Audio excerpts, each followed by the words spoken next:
a 130,000 mile/hour interstellar object racing toward our Sun. Officially, it's just another rare comet. But now, as rumors spread about missing NASA images, secret Martian flybys, and talk of alien motherships, even leading scientists admit answers are missing. If NASA really is sitting on 3i/Atlas footage we're not allowed to see, what's behind that blackout? And what happens when the world finally sees what's been hidden?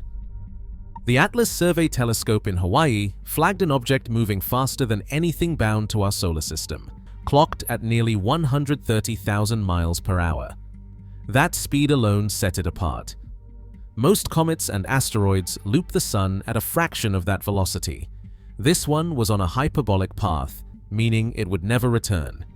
Its orbit, calculated within hours, traced a trajectory straight from interstellar space, making it only the third confirmed visitor of its kind after Oumuamua and Borisov.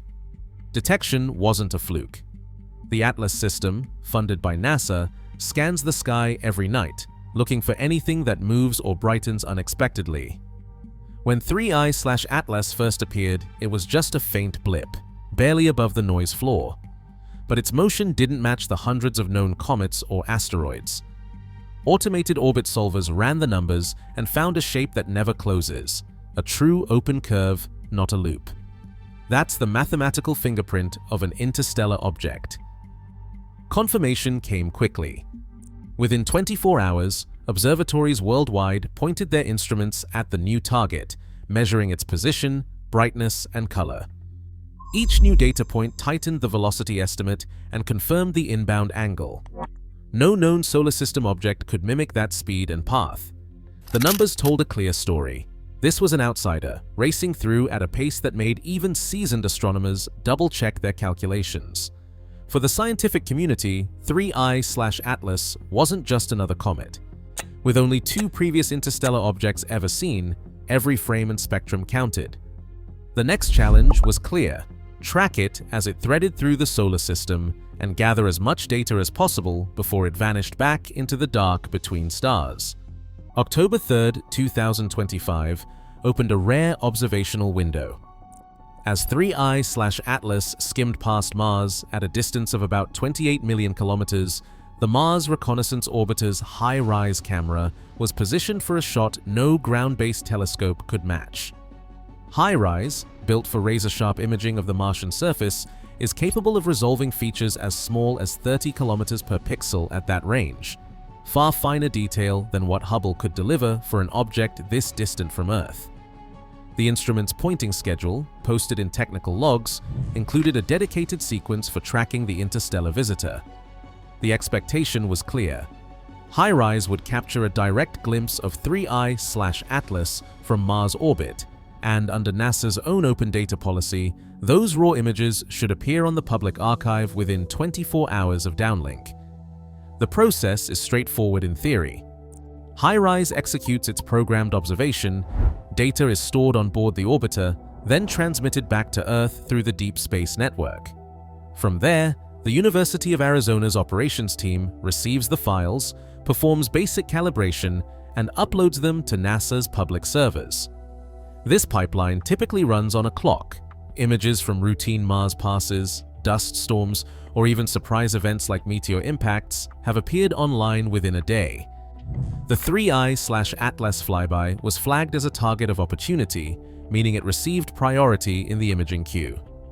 All indications from mission logs and official statements confirm HiRISE carried out the observation as planned. Yet, as days passed, the expected data never materialized.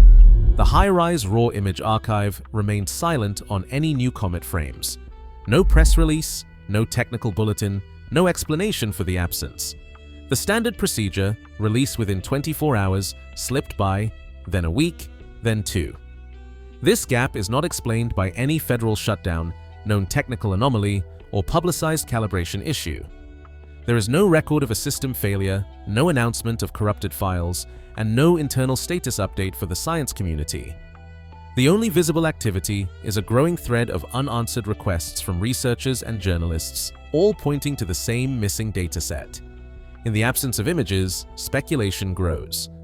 The question isn't just whether HiRISE saw something unusual, it's whether the data exists at all, and if so, why it's being held back.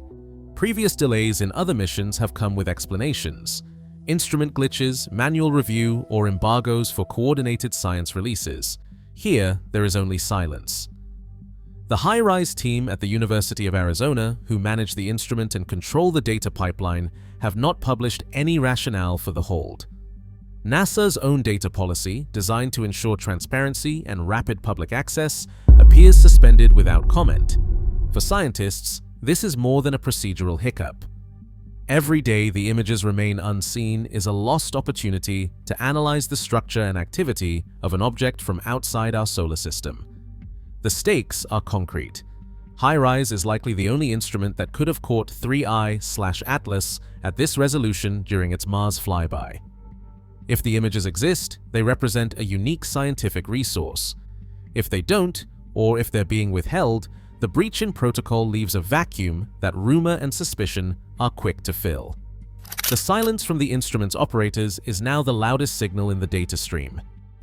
Avi Loeb, known for asking uncomfortable questions in astronomy, decided not to wait for official channels. Days after the Mars flyby, with the HiRISE archive silent, he sent a direct email to Alfred McEwen, the principal investigator for the HiRISE camera at the University of Arizona. Loeb's message was straightforward: confirm the status of the 3I/Atlas images and explain the delay. Weeks later, he still hadn't received a reply. For a Harvard astrophysicist with a track record of working alongside NASA missions, being ignored was unusual. The silence only sharpened the sense that something was off. If the data showed nothing out of the ordinary, why not just say so? Loeb's public profile means his requests don't go unnoticed. He's no stranger to controversy, especially after suggesting that Oumuamua, the first interstellar object, might have been artificial.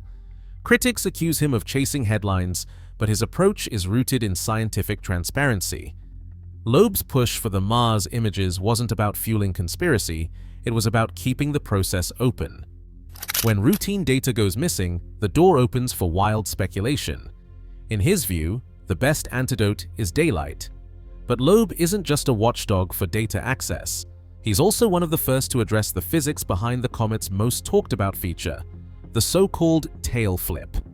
When 3I/Atlas first entered the inner solar system, amateur astronomers noticed a bright spike of material pointing toward the Sun, an anti-tail. As the comet rounded its closest point to the Sun, that structure seemed to swing around, forming a classic tail streaming away. Online, theories exploded. Was this a sign of artificial control, a maneuver, or even braking? Loeb and his collaborator Eric Ketto published a detailed model to explain what was happening. Their analysis starts with the basics. As sunlight heats the comet, volatile ices on the surface sublimate rapidly, blasting out tiny grains of ice and dust. The smallest particles, made of ice, vaporize quickly and can form a temporary anti-tail that appears to point sunward from Earth's perspective. Heavier dust lingers longer, and as the geometry between the comet, the Sun, and Earth changes, that dust gets swept away by solar radiation, forming the familiar tail pointing directly away from the Sun. In simple terms, the tail flip isn't a sign of steering or propulsion. It's a natural effect, explained by the physics of dust and sunlight. Perspective plays a big role. What looks like a sudden reversal is just the result of changing angles and the different lifespans of particles in the comet's coma. Loeb's model matches the timing and shape of the observed flip almost exactly. The anti-tail faded as the comet rounded the Sun, and the classic tail took over, just as expected for a dust-rich comet. This explanation doesn't rule out exotic possibilities, but it does show that the most dramatic visual change seen so far fits with established comet science. For every viral claim about intelligent maneuvering, there's a straightforward answer in the physics. Loeb's dual role, demanding transparency on the missing Mars images and providing a hard-nosed scientific explanation for the tail flip, highlights how real investigation works. The unanswered email is still hanging, but at least on the question of the tail, the evidence points squarely at nature, not technology. A comet on a hyperbolic path doesn't have to be just a comet. That's the argument keeping the door open for something stranger, an idea that's been quietly circulating among scientists willing to consider the unlikely. The logic starts with the geometry. As 3I/Atlas slices through the solar system, its trajectory isn't random. It cuts across the orbital planes of Mars, Venus, and Jupiter, passing close enough to each for the timing to raise eyebrows. These alignments aren't proof of intent, but they do map onto a pattern that, in theory, could serve a purpose: seeding the solar system with smaller objects at strategic points. The concept isn't new. In space exploration, using planetary flybys to drop off probes is standard practice. A spacecraft can release a lander or a drone during a close approach, letting gravity and orbital mechanics do the rest.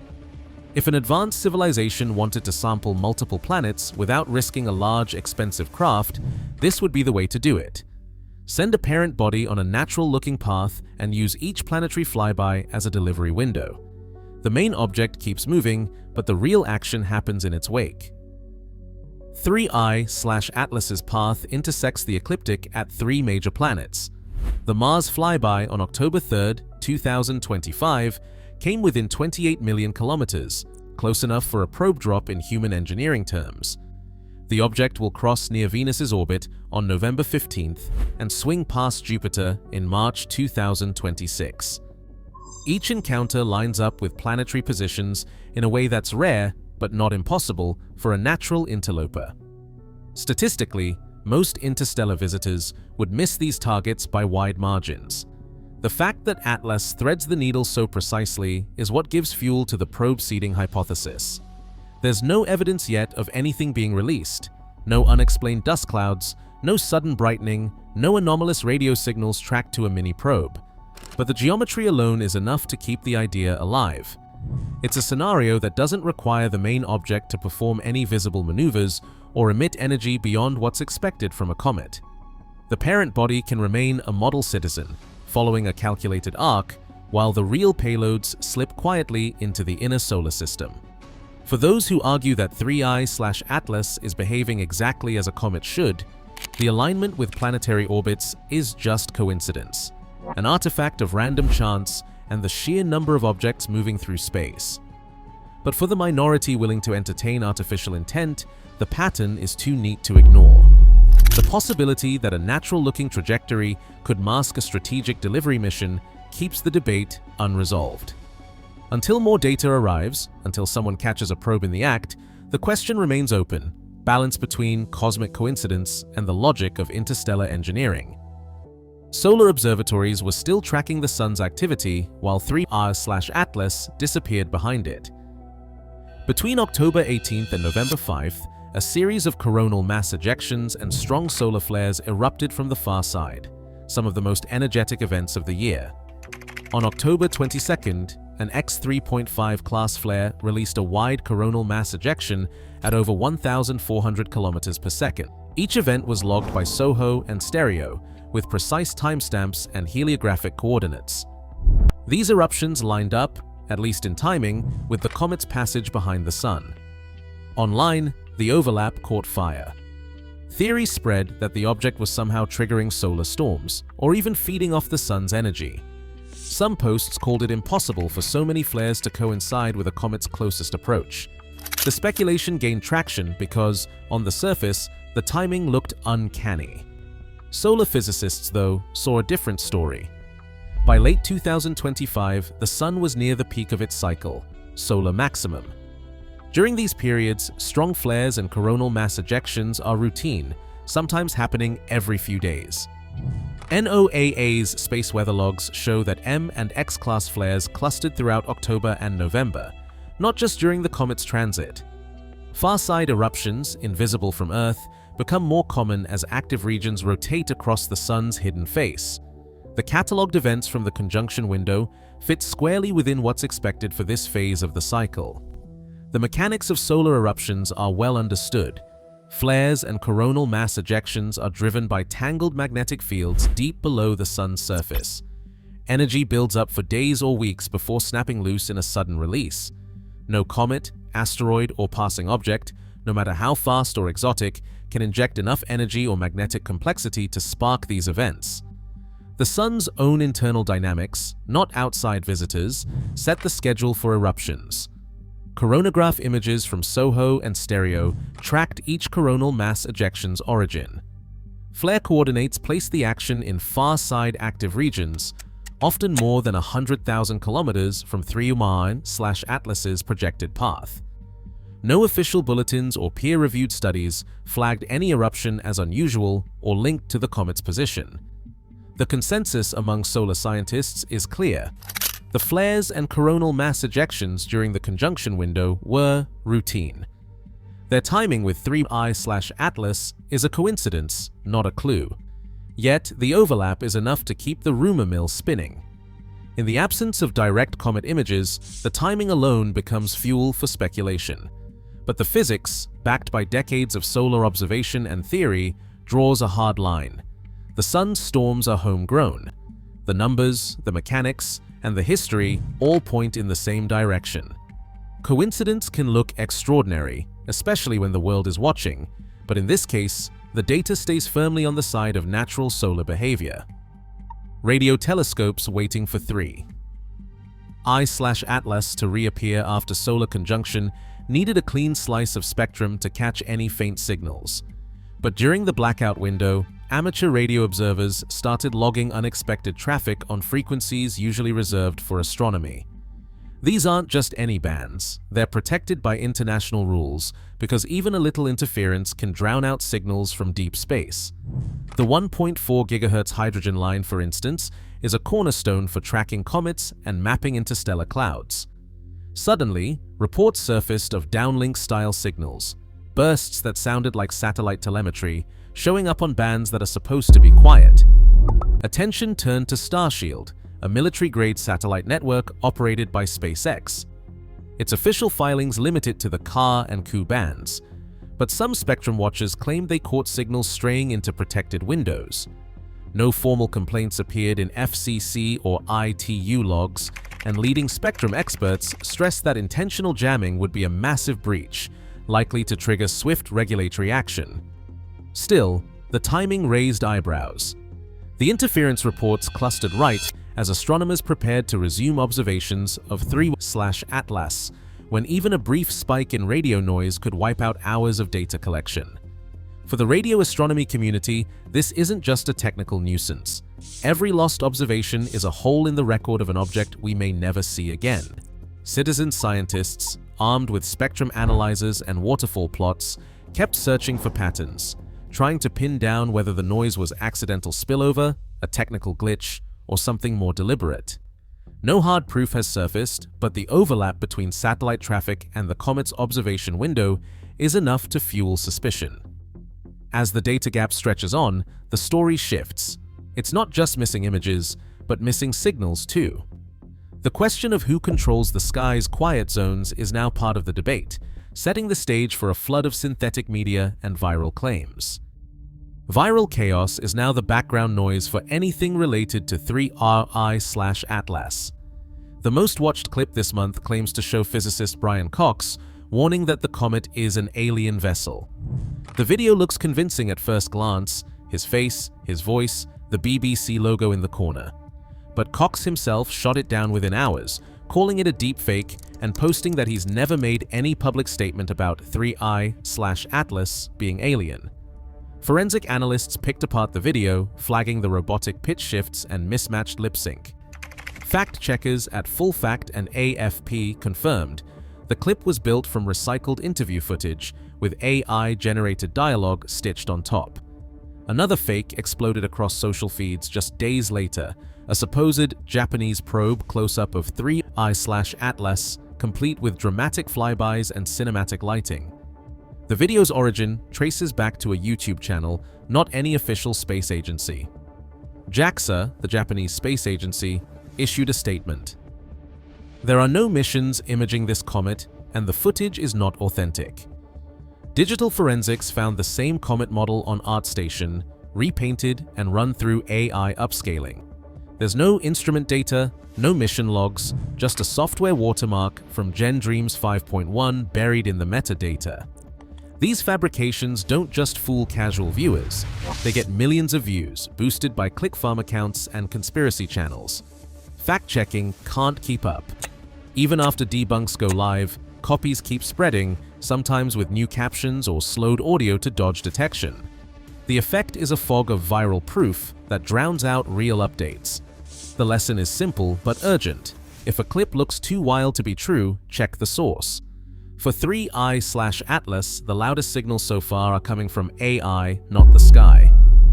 Threat language has started creeping into the public conversation around 3i/Atlas. Dr. John Brandenburg, a plasma physicist often quoted in the media, has taken the speculation to its logical extreme. He's on record saying, "Approach Earth and there will be war. Depart in peace or depart in pieces." That isn't a fringe internet comment. It's a scientist with a long list of published work openly proposing a military response to an object whose nature is still unconfirmed. The quote has been picked up by talk radio, cable news, and a handful of viral posts, each time stripped of context and repackaged as a call to arms. The shift in tone is hard to ignore. In just a few weeks, the discussion has moved from curiosity and wonder to open talk of planetary defense. Headlines now ask if Earth should prepare to shoot down an interstellar visitor. Social feeds amplify the rhetoric, with memes and short clips repeating Brandenburg's warning, sometimes with images of missile launches or war rooms. The message lands with a thud. Humanity is ready to threaten war against a comet, just in case. This isn't just a reflection of online panic, it's a sign of how quickly fear can override evidence. There's no indication that 3i/Atlas is on a collision course with Earth. The closest it will come is about 1.8 astronomical units, nearly 170 million miles away. Yet the urge to frame the unknown as a threat and to answer that threat with force has taken hold. The cost isn't just in overheated headlines, it's in the way public imagination leaps past investigation and into confrontation before the facts are even in. The story of 3i/Atlas is now tangled with a familiar reflex. Meet the unknown with firepower, not patience. Jeremy Corbell, a familiar voice in the world of UFO reporting, has a different take on the 3i/Atlas frenzy.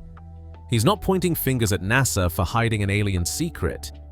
Instead, he warns that the real manipulation might be happening in plain sight. Corbell has said he was never referring to 3i/Atlas specifically when he talked about a slow-moving craft narrative breaking into the mainstream. Now, watching the flood of panic and speculation, he suggests that much of the current hype is being manufactured, possibly by intelligence operatives, not by scientists or whistleblowers. The aim, he argues, could be to steer public reaction, to script a wave of fear or distraction, rather than to conceal evidence of extraterrestrial life. This idea cuts against the grain of classic conspiracy thinking. Instead of a cover-up, it's a pressure campaign, a way to keep the public off balance, caught between the promise of revelation and the threat of something unknown. Corbell describes this as a kind of information warfare, where the truth is less important than the emotional response. In this framing, the audience is left in a double bind.